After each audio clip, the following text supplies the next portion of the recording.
During a shocking courtroom moment, Supreme Court Justice Amy Coney Barrett confronts Vice President JD Vance with charges that could change everything. But in an unexpected twist, Vance reveals a truth so powerful that it silences the room and turns the nation in his favor. What happens next will leave you speechless. The gavel hit the desk, sharp, final. The room froze. Supreme Court Justice Amy Coney Barrett sat, tall, her eyes locked on Vice President JD Vance. He had just walked into the packed federal courtroom, cameras flashing, whispers swirling. It wasn't supposed to be like this. America had been watching for days, but no one expected this. Justice Barrett, usually calm and composed, looked rattled. She stood up, a rare break from protocol, and her voice shook ever so slightly. Vice President Vance, she said, this court is in possession of documents suggesting you knowingly withheld classified intelligence from this body. Gasped. Reporters dropped their pens. Trump watched silently from the gallery. JD Vance didn't flinch. He looked down at his hands, folded neatly, calm, still the kind of calm that says, I know something you don't. Then he raised his head. His eyes glistened not with fear, but with sorrow. Your Honor, he said softly, if I answer your charge truthfully, it won't just change this trial, it will change the entire country. The room held its breath, and just like that, America leaned in. JD Vance didn't answer right away. He reached in his coat pocket slowly, gently, and pulled out an old folded letter. The paper was yellowed at the edges, like it had lived through too many years in a drawer that never quite closed. He held it up. This, he said, his voice catching, was written by a mother who died believing justice had forgotten her. A tear fell down the cheek of a woman in the audience. Justice Barrett blinked, caught off guard. Her name was Mrs. Lena Harris. She lived in Southern Ohio. She lost her son, Private Matthew Harris, in what was ruled a classified operation failure. But it wasn't just a failure. It was a cover-up, a lie signed by your hand. Justice Barrett turned pale, her lips parted, but no words came out. I know, because I was handed the redacted file by mistake. JD continued, I kept it not to protect myself, but to protect the only piece of truth left for that mother. He placed the letter on the bench. Gently, like it was holy. Mrs. Harris begged me before she passed last year to find the person responsible. I did. The room was dead silent. Then a whisper came from the back. Oh my God. Justice Barrett took a long breath. Her hands trembled slightly, but she clenched her fingers to hide it. She glanced at the letter, then at the cameras, then at JD Vance. This is absurd, she said, trying to sound firm. Private military records are sealed for a reason. You're twisting the truth. But JD wasn't done. He walked toward the evidence table. He opened a thin leather folder. I didn't come here to destroy anyone, Your Honor, he said, but I will not stand silent when truth is buried beneath prestige. He pulled out a photograph, grainy, taken from a distance, but unmistakable. Barrett standing beside a private contractor, the same one listed in the cover-up documents. This man was paid $3.2 million in hush money under a fund you authorized. Do you deny knowing him? Barrett's lips moved, but no sound came. The courtroom stirred. A quiet voice from the jury box whispered, she knows. JD Vance looked at the judge, not with hate, but with sorrow. I didn't want this. I admired you. Barrett whispered, almost inaudibly, you don't know what you're doing. JD's reply cut through the silence like a blade. No, ma'am, I know exactly what I'm doing. I'm keeping a promise to a grieving mother. Barrett stared at the grainy photograph on the screen. Her eyes darted around the room, searching for an escape, but there was none. JD Vance spoke again, this time slower, deliberate. This is a copy of a handwritten memo. It was recovered from the home of a former intelligence aide who passed away 2 months ago. In it, he names you, Justice Barrett, as the final signer of a back-channel operation that never reached Congress. He held it up for the cameras. No classified stamp, no redactions, just ink and truth. Justice Barrett's lips tightened. You obtained this illegally. JD stepped forward. I obtained it from his widow, who begged me to tell the world what her husband died protecting. She gave me this and said, please don't let him be forgotten like the others. An older man in the back began to sob. The silence was heavy, and the boy who died in that operation, Matthew Harris, was 19. JD added he had written in his last letter to his mother, if I don't come back, I just want someone to tell the truth. Barrett finally sat down, and for the first time, she looked afraid. The courtroom doors creaked open. Everyone turned. A woman in her late 70s stepped inside, dressed in a bright red coat. Her silver hair was pulled into a tight bun, her eyes tired but determined. JD paused mid-sentence and stepped aside. This, he said softly, Is Eleanor Harris Matthews' grandmother gasps again. Eleanor walks slowly to the witness box, leaning on her cane. Her voice was but full of fire. "My daughter died of heartbreak last year," she said, "and I've waited too long to watch someone finally speak up for Matthew." Justice Barrett shifted in her seat. "My grandson was kind. He joined the army to help pay for college. He believed in this country," Eleanor said, her voice breaking. "But someone decided he was disposable." She turned her eyes on Barrett. "You signed away his life, then buried the truth so deep no one could find it. But this man, Vice President Vance, he dug it up for us." People began crying in the audience. Even a juror wiped a tear. JD Vance stood behind Eleanor, quietly placing his hand on her shoulder, and for the first time America saw what a real leader looks like. Justice Barrett tried to regain control. She stood gripping the sides of the bench. Her voice was firm, but her hands betrayed her. They shook. "You have no authority to launch a federal inquiry, Mr. Vance," she said. "This is political theater, nothing more." Jay Vance didn't blink. He walked to the side of the courtroom and played a short recording. Barrett's voice clear as day. "If the mother pushes too hard, we'll release a statement claiming her son violated protocol. It'll kill the story." Before it begins, the room erupted. Reporters gasped. Jurors looked stunned. Barrett turned white. "Where did you get that?" she demanded. JD's answer was quiet but thunderous. "From your former assistant." She came forward after her conscience couldn't handle the weight. A beat passed. "Your Honor," JD said, facing the judge, "you abused your power to protect a secret. You destroyed a family's chance at closure, and now the country deserves to know what else you've buried." Barrett didn't respond. She simply sat down and stared at the floor outside. People were already gathering, not in anger, but in hope, because JD Vance had just cracked open something much bigger than anyone expected. Just before court recess for the afternoon, JD Vance handed a thick folder to the bailiff. It was sealed in a clear plastic bag, labeled "Top Secret, Declassified by Executive Order." The judge, overseeing the hearing, a quiet but respected federal magistrate, looked it over with wide eyes. "Where did you get this?" he asked. JD stepped forward. "From the National Archives, unsealed this morning by President Trump after I requested review under the Fallen Soldier Transparency Act." The courtroom buzzed again. Barrett's eyes widened. She knew what was inside this folder. Contained signed transcripts, covert communications, and financial transfers that showed Justice Barrett knowingly protected a defense contractor from prosecution in exchange for influence and donations, including to a foundation tied to her husband. Barrett stood abruptly. "This is political warfare."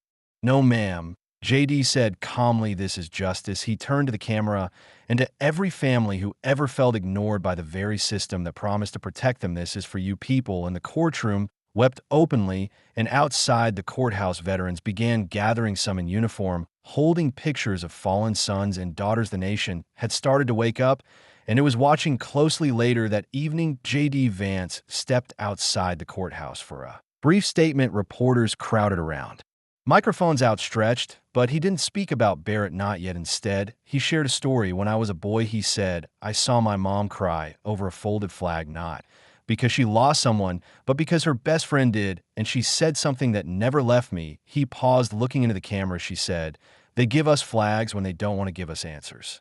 His voice cracked. He didn't hide it. "That's why I'm standing here today, because some answers were buried too deep, and too many people gave up trying to dig. But I didn't." Reporters were silent. Even the most skeptical ones looked moved. A woman watching from home in Kansas, whose son also died under classified circumstances, burst into tears. She whispered to her husband, "He's fighting for all of us."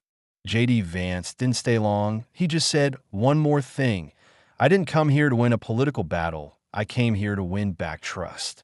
Then he walked back inside, and for the first time in years, America started to believe again. The next morning, court resumed. The nation was glued to the screens, and the first witness of the day changed everything. She was quiet, mid-50s, modest in dress, her name Margaret Olson. She stepped forward and introduced herself in a trembling voice. "My husband was a civilian analyst at the Department of Defense. He died of a heart attack 2 months ago," she said. "But before he passed, he told me to give this to Someone I could trust, she handed JD Vance a flash drive on its surveillance logs. One file stood out a security tape on the screen. Justice Barrett was seen in a private D.C. restaurant speaking to the same contractor linked to the cover-up. Audio confirmed she warned him leaks would destroy both their futures. Gasps filled the room. Barrett's face turned ghostly white. Margaret looked at JD. I didn't know who to trust, but my husband said you were different. JD's voice broke. I'm sorry for your loss, ma'am.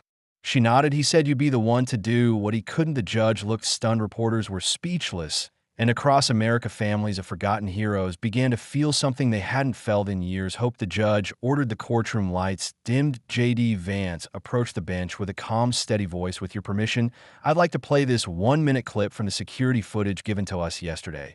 A nod. The screen flickered therein. Crystal clear. Our resolution, sat Justice Amy Coney Barrett across from the contractor. Their voices were low, but the audio enhancement left no doubt. Barrett, just make sure that mother never gets access to the real file. One public headline, and I lose everything. Gasps filled the room. A woman sobbed in the front row. Barrett's face twisted, not in anger, but in panic. JD stepped back. That mother was Lena Harris. She's gone now, but the truth she prayed for just spoke louder than any of us ever could. Justice Barrett stood, shaking. Objection. She shouted. This is taken out of context, but it was too late. The courtroom knew. America knew this wasn't politics anymore. This was betrayal, and J.D. Vance had just given a dead mother the voice she was denied in life. A man stood up in the gallery. He wore a military jacket, a silver star pinned to his chest. He was silent for a moment, then stepped forward.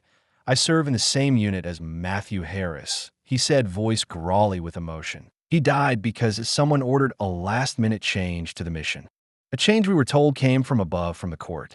Justice Barrett's jaw clenched. I held Matthew's hand as he bled out. He kept whispering, tell my mom I didn't mess up. Tell her it wasn't my fault.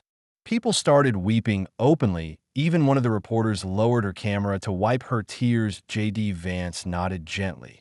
Can you confirm this is the log of that mission change? He asked, holding out the document. The soldier looked. His voice broke. That's it. That's the order that got him killed. Barrett slumped in her seat. The judge looked shaken, and J.D. Vance said one line that would replay across the nation. That night, this wasn't an accident. It was a choice, and the nation realized this wasn't just about a courtroom. It was about what kind of country America still wanted to be. That evening, J.D. Vance sat quietly in his hotel room. Cameras had been chasing him all day. His phone rang nonstop, but he needed a moment. He pulled out an old Bible, his grandmother's, the same one he carried during the campaign. Inside, tucked between the pages of Psalms, was a photo, a teenage boy in uniform, bright smile, clean haircut, eyes full of dreams. Matthew Harris. JD stared at it, remembering the call he got from Eleanor Harris months ago, how she cried, how she begged. I know you're not just a politician, she'd said. You're a soldier's son. That still means something. JD looked out the window. Protesters, supporters, reporters. But all he could think about was a promise. I won't stop until the truth stands. He whispered back. In the courthouse, Justice Barrett stayed locked in her chambers, but the world outside was changing. One mother's heartbreak had broken open the silence, and J.D. Vance was no longer just the vice president. He had become the face of truth. The following morning, just before court resumed, J.D. Vance arrived early. He clutched a plain manila envelope close to his chest. No markings, no label, just gravity in paper form. As the courtroom filled, JD stood and calmly approached the bench. Your Honor, before we proceed, I have one last item to submit. Inside the envelope, a signed confession written by the very contractor linked to the mission that killed Matthew Harris's words, shaky but clear. Justice Barrett instructed me not to disclose the faulty equipment used in Operation Hollow River. She said it would ruin her confirmation chances. A gasp rippled through the crowd like a wave. JD looked at the judge. The equipment that failed had been flagged for months, but someone cut corners to protect their rise to power. The judge leaned back, stunned. Barrett's attorneys asked for a recess, but the judge denied it. We need transparency, not delay, he said. Barrett sat frozen, her silence louder than any denial. Outside the courthouse, flags lowered across veteran memorials nationwide. People weren't just mourning the loss of a soldier anymore. They were mourning the cost of ambition. Just before the recess, a man was Escorted into the courtroom, he walked slowly with a limp, a cane tapping softly on the floor. It was Matthew Harris's father, David. He hadn't spoken in public since the day his son was buried. His grief had broken him in ways no words could explain, but now, with trembling hands, he stood at the witness box. He looked at JD Vance's eyes, full of quiet pain. "My wife asked for truth. You gave her that," he said, his voice. "She died believing nobody would listen, but you did." The courtroom was silent. David turned to Justice Barrett. "When I shook your hand at the awards ceremony, you said you were proud of my son's sacrifice, but now I know his death was your cover." Barrett lowered her head. David pulled something from his pocket, a crumpled note from Matthew, his last letter he wrote. "Dad, if something happens, just know I tried to be brave. I love you. And Mom, so much." JD Vance wiped away tears, and in that moment the courtroom wasn't political, it was sacred. A father letter.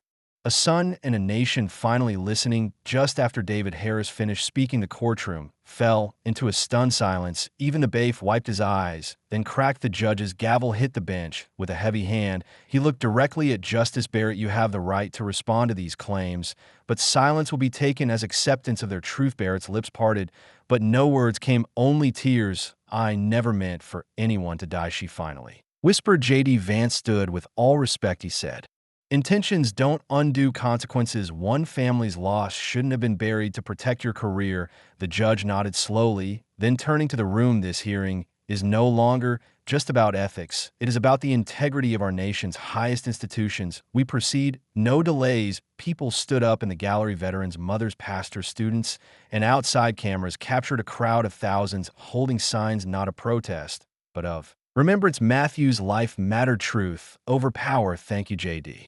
The story wasn't over yet, but America was already changed just when it felt like the courtroom had seen everything. JD Vance called an unexpected witness. A woman stepped forward, nervous hands clasped tightly. She wore no badge, no uniform. But when she spoke, the room leaned in. "My name is Susan Whitaker. I was the attending nurse at Fort Bright Medical the night Matthew Harris was brought in." Barrett looked up, suddenly a flicker of panic in her eyes. Susan continued, "He wasn't killed instantly, he lived for 27 minutes, and in that time, he asked me one question over and over." She paused, swallowing hard. "Did my mom know I wasn't supposed to be there?" The courtroom was dead silent. Susan wiped her eyes. "I didn't understand what he meant until months later when I overheard a conversation about repositioning a name on the mission roster." JD gently asked, "And whose name did he replace?" Susan looked right at Barrett. "Your nephew." Gasps filled the courtroom. JD didn't move. He just whispered, "So you chose your family over hers?" Barrett closed her eyes, and millions watching at home suddenly realized this wasn't just corruption, it was personal. After Susan's bombshell, the judge called a short break, but JD Vance stayed behind, standing at the witness stand. He reached into his briefcase and pulled out a small, neatly folded letter. "This is something I haven't read out loud until today," he said quietly. "It was written by Eleanor Harris, Matthew's grandmother, just days before she passed." JD opened the paper, his voice soft and shaking. "To America," he began, "you don't know me, but you know people like me, mothers, grandmothers, people who trust this country with our most precious gift, our children." People in the room started crying again. Even the judge looked away, wiping his eyes discreetly. "My grandson believed in this country, but the country didn't protect him. They used him, then forgot him. If anyone finds this, please remember this one thing: truth is not revenge, it's healing. And healing is all we ever wanted." JD paused, voice cracking. She ended with this: "If you read this, I hope you're brave enough to tell the truth, even if it costs you everything." He folded the letter and placed it down, and in that moment, JD wasn't the vice president. He was just a man honoring a promise. When court resumed, Justice Barrett looked like a different woman. Her confident posture was gone, her face pale, her hands trembling. She stood slowly facing the courtroom. Her voice broke. "I thought I could live with it. I told myself the mission was a success, that the details didn't matter, but they did." Tears rolled down her cheeks. "I swapped the names," she whispered. "I knew my nephew wasn't trained for that mission. I panicked. I used my clearance to change the roster before it launched. I thought it would be harmless." JD stood still, saying nothing. Barrett sobbed. "Now, I didn't know someone else would take his place. I didn't know it would be Matthew. I told myself I'd fix it later, cover the trail, but there was too much to lose, so I ran from it." The courtroom sat stunned. "I am sorry," she whispered, But it wasn't enough because across the country, millions of families watched with tears running down their faces, wishing someone had spoken up before the damage was done. That afternoon, JD Vance requested one more item be brought into the courtroom. It wasn't a file, it wasn't a recording, it was a wooden chair, plain small, and carefully placed next to the witness stand. This, JD said softly, was Matthew Harris's kitchen chair. His grandmother gave it to me before she passed. She said, he never got the chance to sit in a courtroom and defend himself, so give him his seat. The judge nodded. Solemnly, the chair stayed, and for the rest of the day, everyone who testified turned slightly toward that empty chair as if Matthew were there listening. Barrett couldn't look at it. Every time her eyes met the wood, she blinked away tears. JD turned to the cameras and said, let this chair remind us behind every lie is a life that can never be replaced. Across America, viewers wept. In living rooms, veterans and grieving families stood silently, hands over their hearts. It wasn't just a chair anymore. It was a symbol of all the voices that power tried to erase, and JD Vance had just made sure that one of them would never be forgotten again. Just as the session was ending, a boy stepped into the courtroom. He was about 11, nervous, holding something in his hand. He approached the judge's bench and asked shieldly, can I give this to the vice president? JD turned surprised. The boy stretched out his hand. Inside was a small medal on a worn ribbon. My dad died in Iraq. This was his, the boy said, voice soft but clear.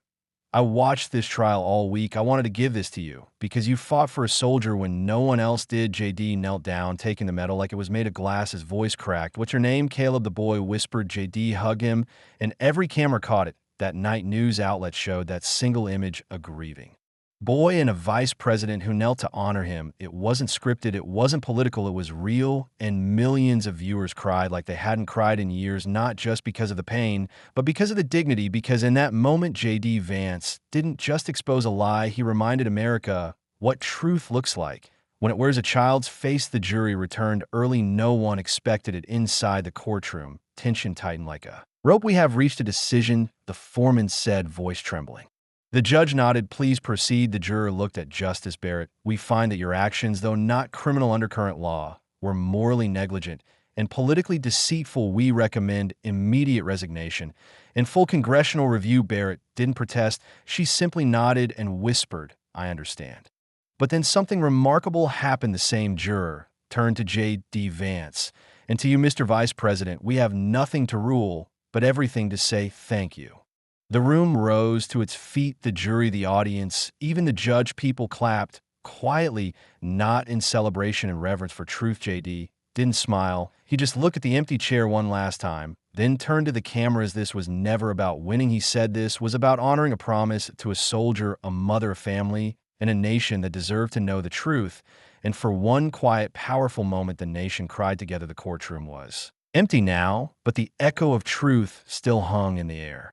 That evening, as the sun dipped low over Washington, D.C., a sealed envelope arrived at the Capitol. It was hand-delivered by Justice Barrett's assistant. The letter inside was just 2 sentences. To the people of the United States, I resigned from my post as Associate Justice of the Supreme Court effective immediately. Amy Coney. Barrett. It hit every newsroom. Within minutes, social media exploded, but JD Vance didn't celebrate. Instead, he asked the press to give the Harris family privacy. She lost a grandson.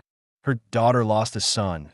This moment belongs to them. He told reporters outside the Harris family home. Hundreds left flowers, cards, and candles. One note simply read, because of JD, the truth finally won. Justice Barrett's fall wasn't JD's victory, it was Matthew's. And that night, as JD sat alone with a medal from little Caleb in his hands, he whispered to no one in particular, we didn't win, we just made it right.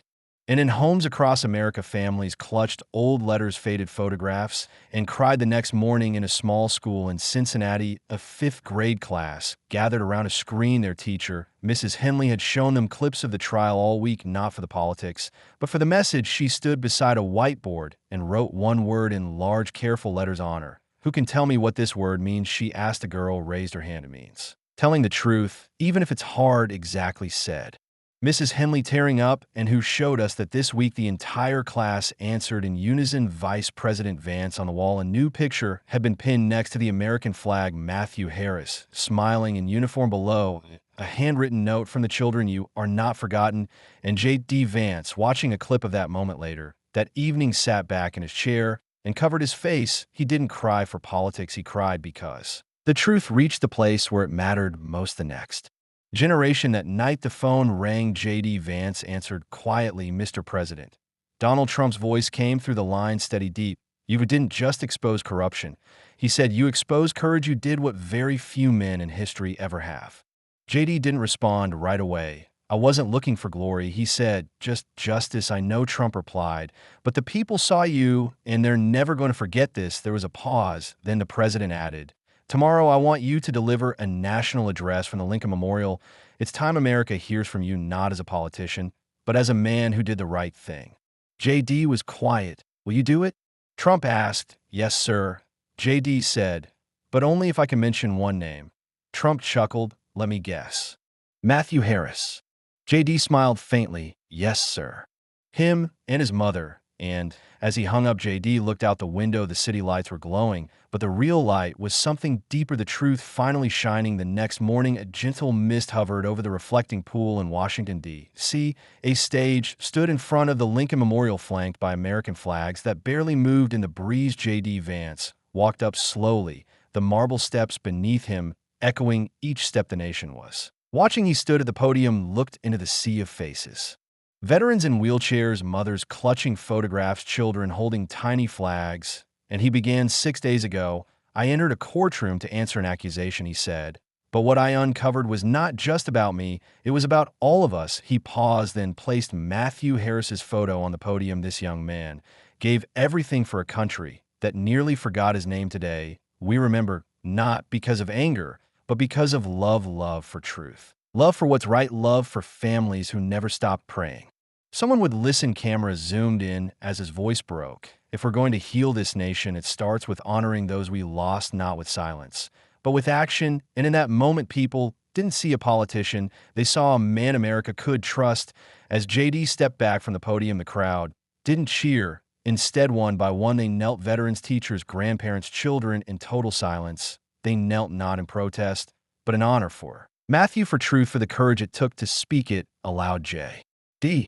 Vance's eyes welled with tears. From the front row, little Caleb, the boy who gave him the medal, stood and raised a hand over his heart. JD knelt too, not as vice president, but as a father, a citizen, a son of a broken system who chose to break the silence. Instead, the moment swept across every screen in America. In small towns and big cities, people stepped outside and knelt, not because they were told to, but because for the first time in a long time they felt something worth kneeling for. Barrett watched from home alone, and for the first time since her resignation, she cried, not out of fear, but out of guilt, because JD had done what she never could. He gave power back to the people. That evening, JD returned to Ohio for a quiet ceremony at the Harris family home. Eleanor's old porch light flickered as he approached, holding a small oak box in his hands. Inside, Caleb's medal. He placed it gently on the Harris fireplace mantel next to a folded American flag and a picture of Matthew. "This belongs here," JD whispered, "with the people who taught us what honor really means." David Harris, Matthew's father, stood beside him, tears running freely. "I used to think silence kept the pain away," David said. "But now I see truth sets it free." JD nodded, fighting back emotion. "Your son changed his country, and you gave him a voice when he had none left." David replied. Outside, neighbors lit candles on their porches. The entire block flickered like a sea of stars. JD looked out over the town. He hadn't planned to become a hero. He just couldn't walk away from a broken promise. And in doing so, he didn't just expose corruption, he rewrote the meaning of courage. The next morning, J.D. Vance returned to Washington. As he stepped off Marine 2, President Donald Trump was waiting. No press, no cameras, just a solemn handshake, and then unexpectedly a long embrace. "You did what no one else could," Trump said, his voice lower than usual. "You didn't just protect the truth, you honored the soul of this nation." JD nodded, still holding Matthew Harris's last letter in his coat pocket. The president added quietly, "America needed this moment, not just to expose what went wrong, but to remember what's worth protecting together." They walked silently into the White House, and behind them the American flag flew higher than it had all week, not for politics, but for Matthew, for Lena, for Ella Laner, for every forgotten name written in folded letters. and faded photographs, that afternoon Congress passed a unanimous resolution to Harris Act mandating full transparency for any fallen service member's mission.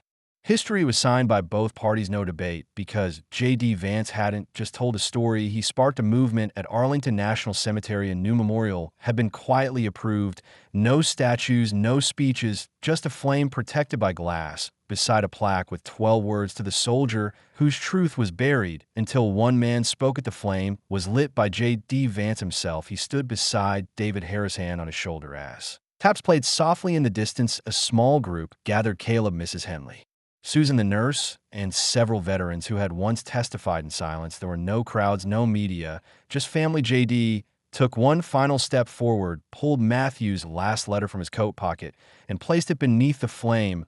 "I kept my promise," he whispered, and for the first time in his life, he wept fully. No cameras, no barriers, just grief and peace, because he knew this was never about revenge.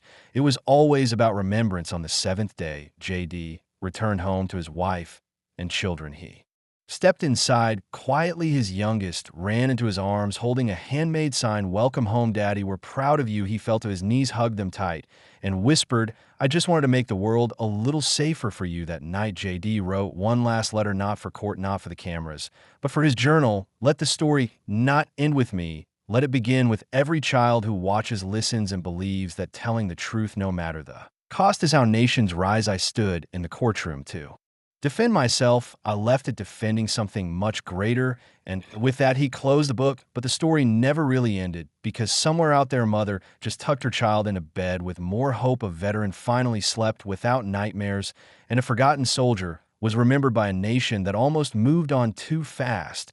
If this story touched your heart, please subscribe to our channel. Drop a comment below. What part of this story moved you the most? Like and share this with someone who still believes in truth, honor, and courage. And remember, sometimes the quietest voices echo the loudest when the right person chooses to speak. Thank you for watching. We'll never forget Matthew Harris.